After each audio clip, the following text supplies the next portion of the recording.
Well, good Sunday morning to you. Thank you for joining us.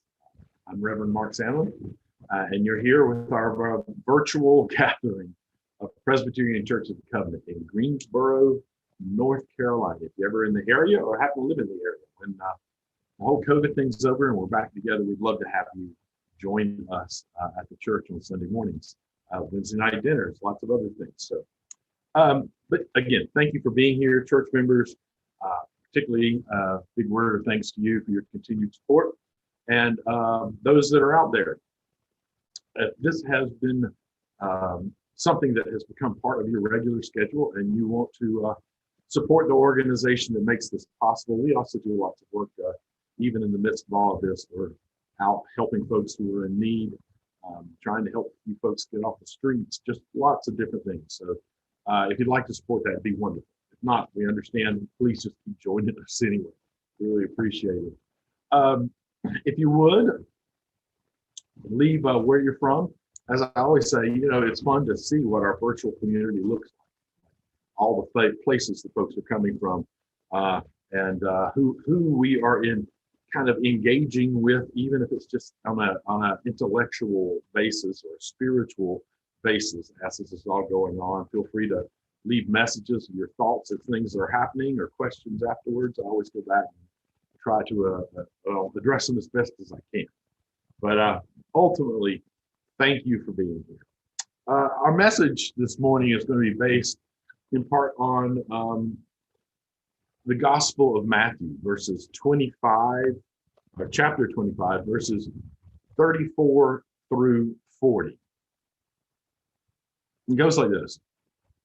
The ruler will come, the ruler will say to those on the right, "Come, you blessed of my Abba Father, inherit the kingdom prepared for you from the creation of the world. For I was hungry and you fed me. I was thirsty and you gave me drink. I was a stranger and you welcomed me, naked and you clothed me. I was ill and you comforted me, in prison and you came to visit." Then these just will ask, "When did we see you hungry and feed you, or see you thirsty and give you drink? When did we see you as a stranger and invite you in, or clothe you in your nakedness? When did we see you ill or in person and come to visit you?" The ruler will answer them, "The truth is, every time you did this to the least of these, my sisters and brothers, you did it to me." Maybe I blessing and understanding to the reading of these words. Well, after the news of yesterday, I had to change up. I didn't have to, but I felt like it was necessary to change up my message. The new title of my message today, "Pepper Spraying Jesus." The truth is, every time you did this to the least of my sisters or brothers, you did it to me. Yesterday, about 20 minutes from where I'm standing, 20 minutes that way, from where I'm standing right now, police approached a group of folks who were peacefully practicing their First Amendment rights and pepper sprayed them and began arresting.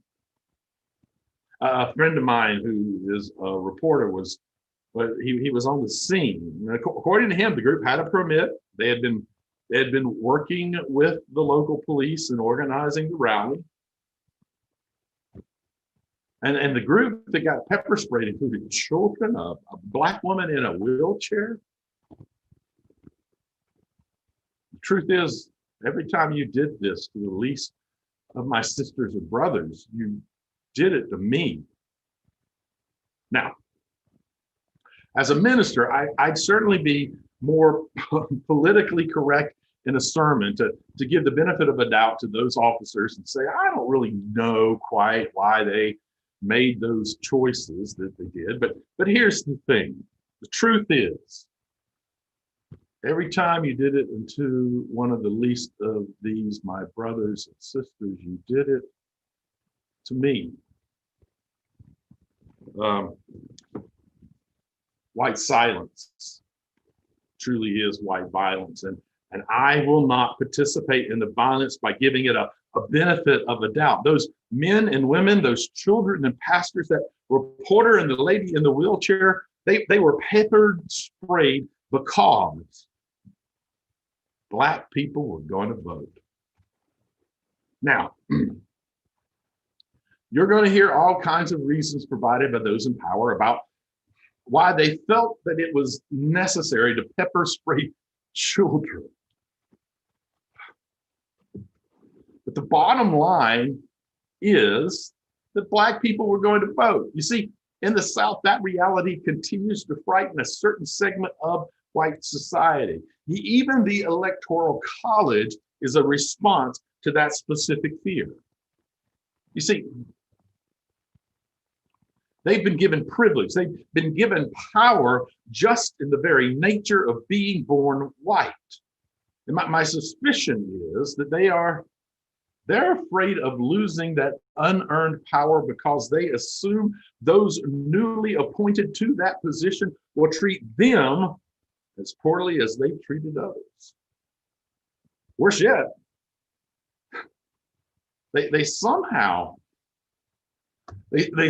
try to position themselves as Christians, as they pepper spray the least of these in their desperate efforts to remain privileged.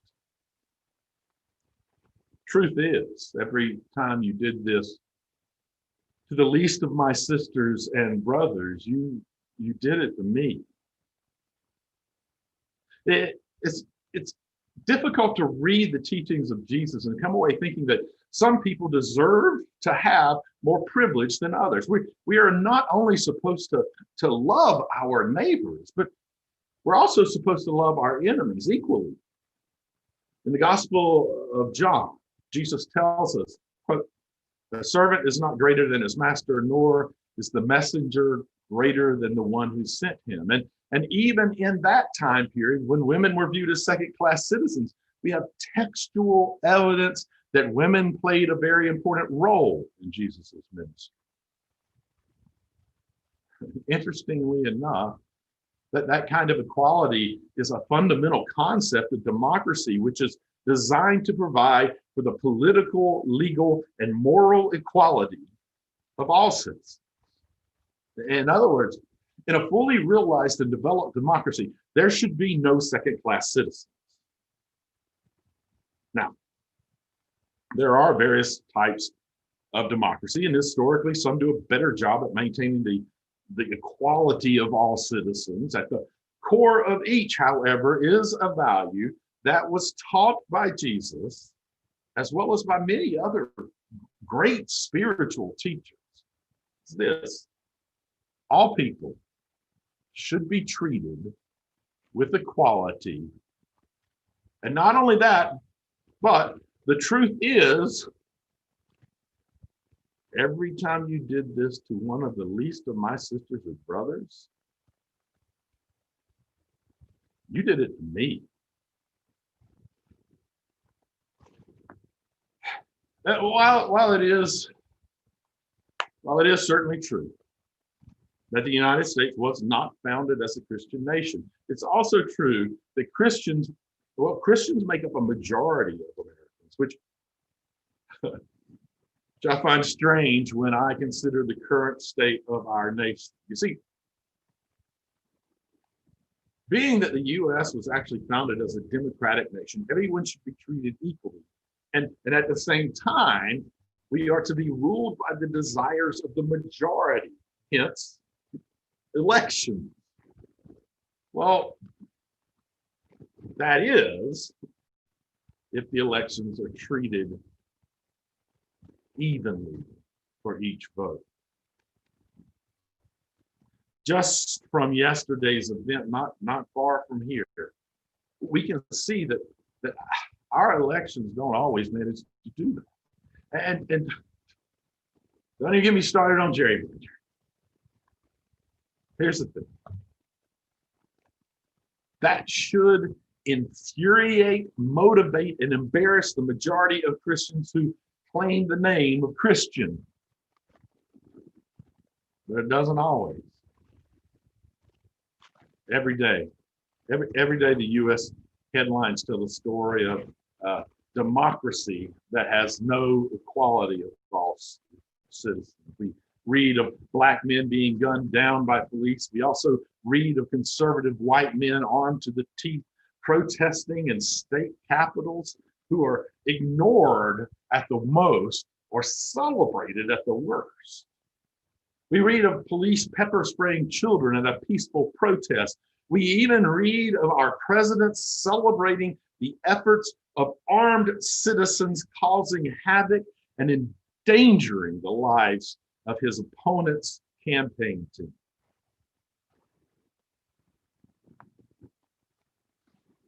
Does our democracy have second-class citizens? Yes, we do. Does our democracy have a privileged class? Yes, we most certainly do. That's some kind of democracy, huh?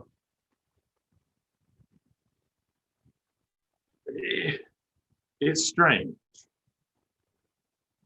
We live in a nation where more than 70% of its citizenry identify as Christian. Yet, as recent elections have shown us, many of them are not only happy to vote for leadership in government that turns a blind eye to these severe kinds of inequality, they are actually actively seeking leadership that promotes that kind of behavior. Does that kind of behavior sound like what the behavior of folks attempting to follow the teachings of a man who said, a servant is not greater than his master, nor is a messenger greater than the one who sent him? Should be? I certainly don't think so. Does it sound like the behavior of people who were told, by this all people will know that you're my disciples, if you have love for one another? Again, I certainly don't think so. The truth is, every time you did this to one, the least of my sisters and brothers, you did it to me. Studying the gospel text, it's easy to see that Jesus taught his followers the importance of creating a just and equitable society. And we can also recognize that a fundamental concept in democracy includes political equality for all people. And we know that at the heart of any democracy is voting. Now, given all of that, and I know that's a bit, it would logically follow that in the democracy of the United States, where the majority of citizens identify as Christian, access to voting should be a primary concern and desire of the majority of citizens. However, we all know that it isn't. The reality is, many of the officials who are democratically elected seem to be actively promoting certain severe forms of inequality. It may be that this is particularly true at the voting booths, the very heart of any true democracy. In other words, these democratically elected officials are working diligently to destroy any real presence of democracy and any real presence of equality. All too often, they do it in the name of God, or at least use the name of God to manipulate the majority of Americans to, at best, turn a blind eye to it, or at worst, celebrate it. Then they turn around and promote American exceptionalism and the American dream even as they are pitifully proud of having knowingly inserted so many obstacles into the democratic process that they have effectively killed the American dream for those who struggle the most and ripped away any realistic claim that the U.S. is exceptionally virtuous. It's not even virtuous to its own citizens. From closing down polling centers, requiring voting IDs, voting roll purges, to actively opposing vote by mail efforts in the midst of a pandemic, to calling for armed intimidation at polling places, they are creating conditions that destroy any real possibility of political equality for those on the margins of society. Truth is, every time you did it to the least of my brothers and sisters, you did it to me. Despite their frequently veiled or direct claims that the U.S. is a Christian nation, when confronted with the inequitable realities of the election system that they have created, they frequently make calls to rugged individualism and the need for people to persevere. It does not seem to occur to them that such calls from places of power stand over and against biblical teachings about the duties of the powerful to help those who struggle.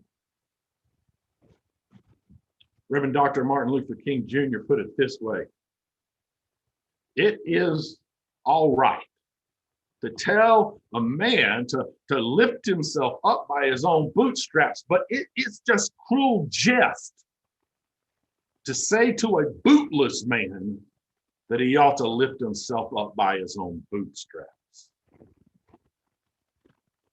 America's conservative Christian elected officials and many of the people who put them there have effectively stolen the boots of many minorities and now demand that they pull themselves up by the bootstraps. They actively sell the modern myth of rugged individualism in the U.S. like a snake oil salesman who killed off the town doctor. And all too frequently, they do it in the name of God or in the name of Jesus without bothering pay any real attention to what the Bible actually says. I, for one, have no desire for a Christian nation, particularly one that's some bizarre reflection of what Christianity is supposed to be. I suspect that those who closely follow the teachings of Jesus feel the same way I do. And at the same time, if we do value the teachings of Jesus, we cannot sit idly by as the powerful use God's name in vain in order to build their power and wealth on the backs of the people who the system regulates to the margins of society. Truth is, every time you did this to the least of my sisters and brothers, you did it to me.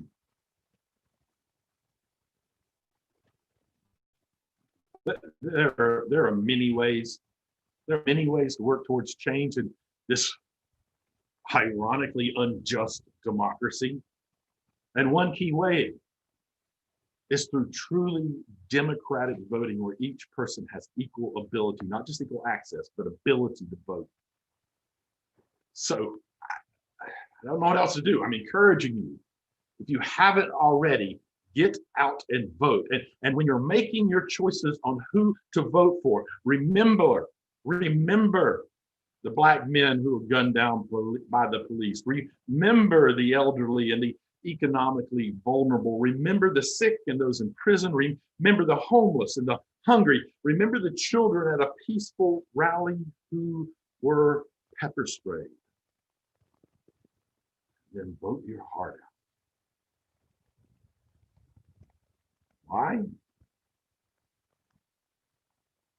The truth is this: Every time you did, the least of my brothers and sisters. You did it for me.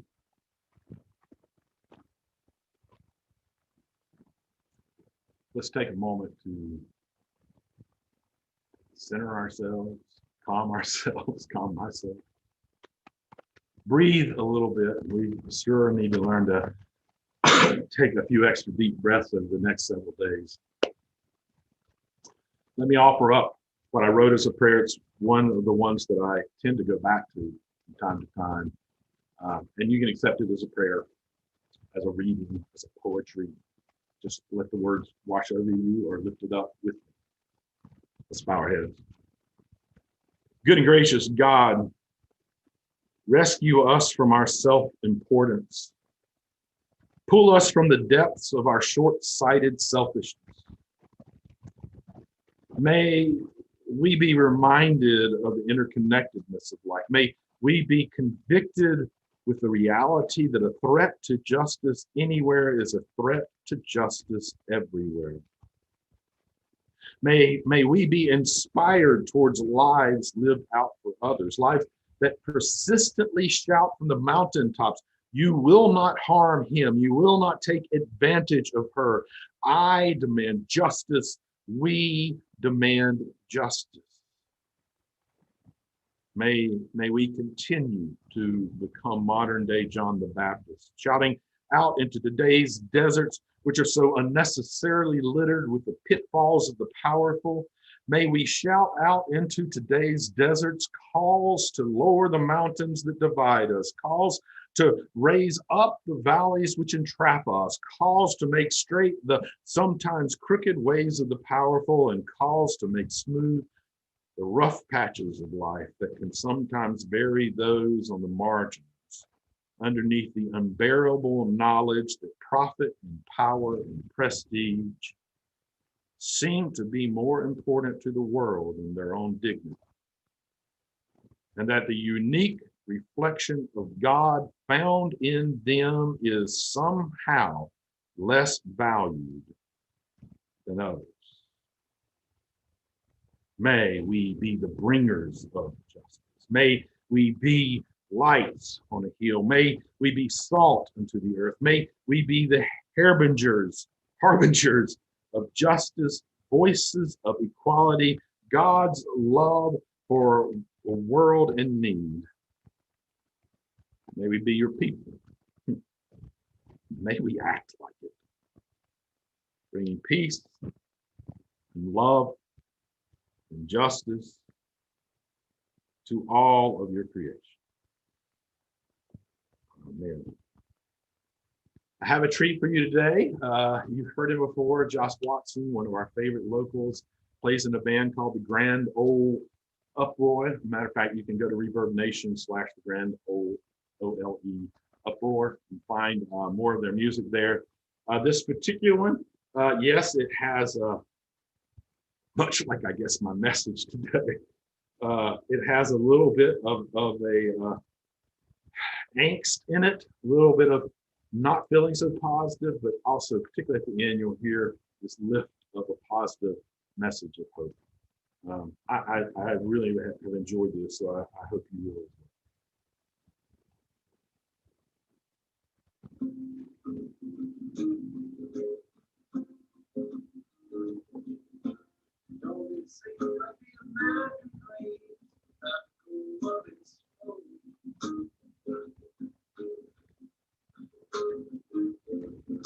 But don't it seem like the American dream about to go up in smoke?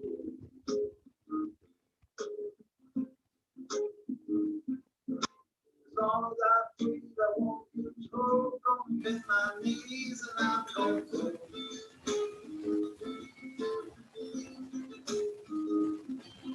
But don't it seem like the American dream's about to go up in smoke?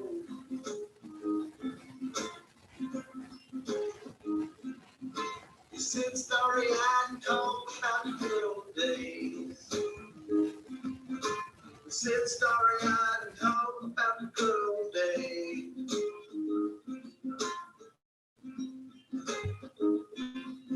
Never paid no mind to what black folks say. You never had to freedom to sit that way.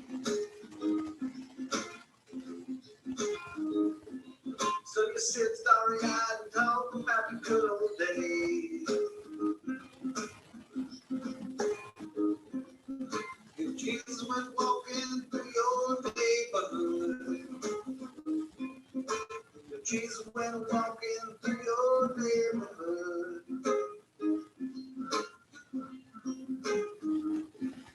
would you tell the sheriff he looked up to no good? Or would you treat a stranger like Jesus would?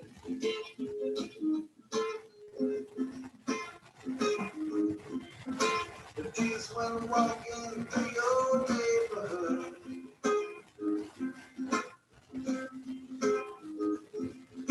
well, don't it seem like the American dream about to go up in smoke?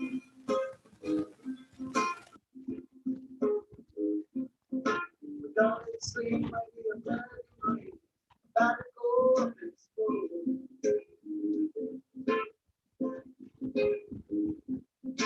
It's all that I want to hold, clinging to the words that Jesus spoke.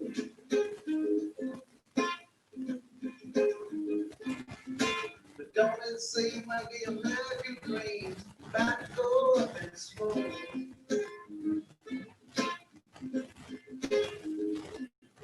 Only the devil admires the thief and the liar.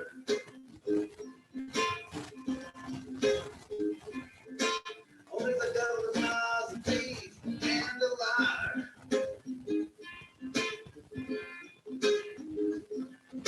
I guarantee you, he never gets tired of listening to the president testify.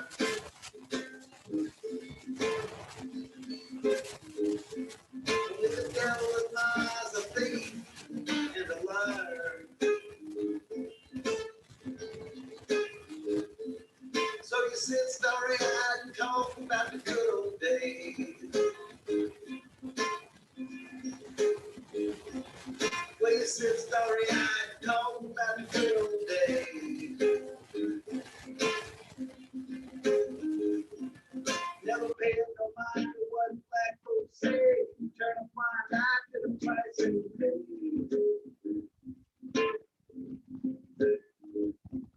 When it's down to the sun, talk about the good old days.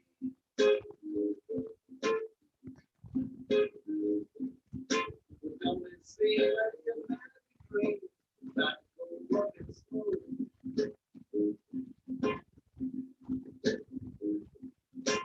Don't it seem like the American dream about to go up in smoke?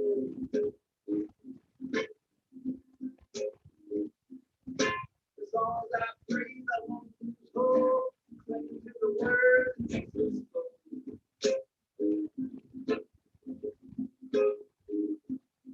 But don't it seem like the American dream about to go up in smoke?